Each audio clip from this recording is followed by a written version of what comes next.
L'automne 2018. Le temps s'est arrêté.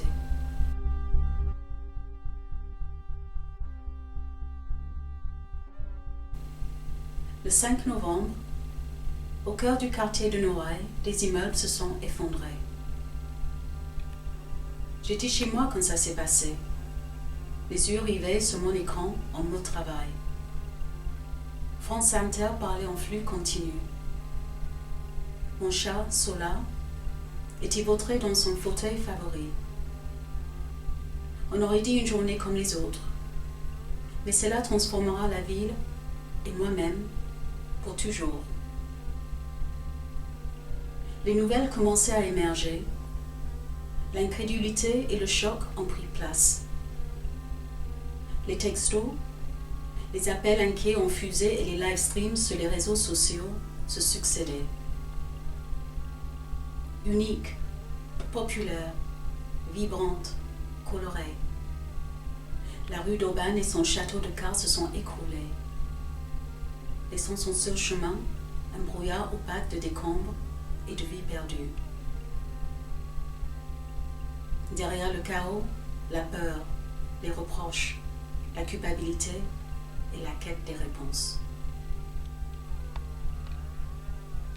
À la Belle de Mai, les maisons coquilles vides et des portes barricadées sont apparues.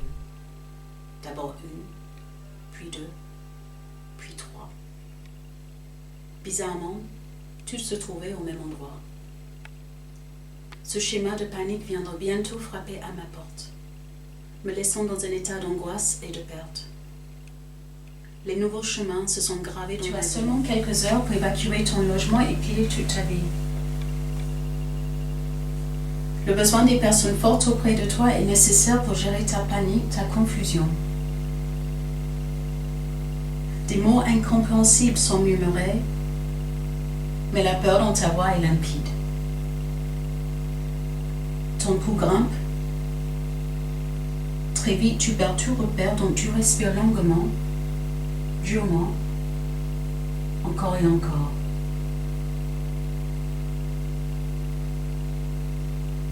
Des yeux, j'ai scanné mon salon. J'ai cherché Sola, mon chat, qui se cachait. J'ai vu eux avec qui je partageais le deuxième étage, des cartons accrochés à sa poitrine. Remballer, scotcher, envelopper, choisir, papier, photo, objet, fringue. La chatte, terrorisée dans ma chambre et moi terrorisée dans le salon. Elle se débat. J'entends un bruit sourd dans mes oreilles, sa pisse se répand à travers les portes fermées. Sola souffrit aussi ce jour-là, et quand elle est passée dans la cage à côté de moi, emportée, je n'ai pas pu dire son nom, pas eu le temps. Alors j'ai respiré longuement, durement, encore et encore. Les boîtes, les sacs, les souvenirs, les pochettes sont pilés dans les coins vacants. Les voix des voisins criant dans tous les étages.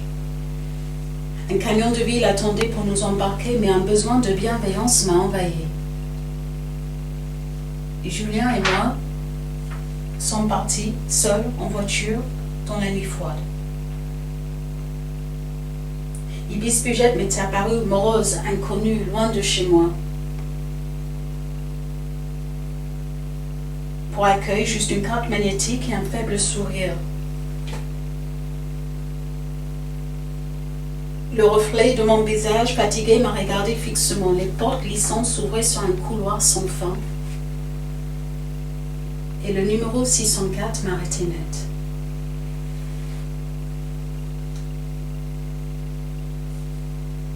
Le choc, la violence, la douleur s'acharnaient sur moi. Mon sourire s'estompait. Mes larmes coulaient. Et puis j'ai respiré, longuement, durement, encore et encore.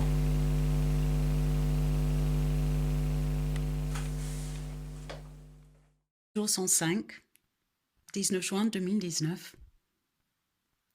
Ce n'est pas terminé, mon voyage est sans fin, mais devient moins dur de pas en pas.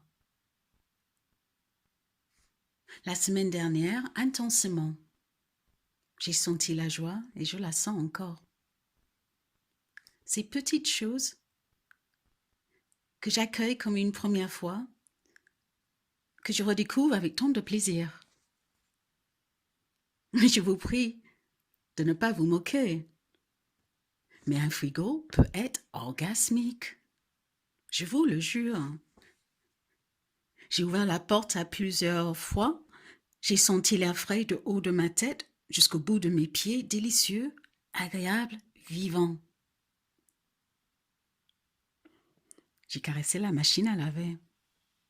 Langoureusement, amoureusement, c'était bon.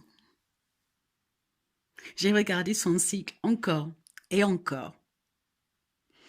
C'était juste un cube avec hublot qui vibrait, mais voilà, c'était crazy. Les plaques à induction ont réchauffé mon cœur.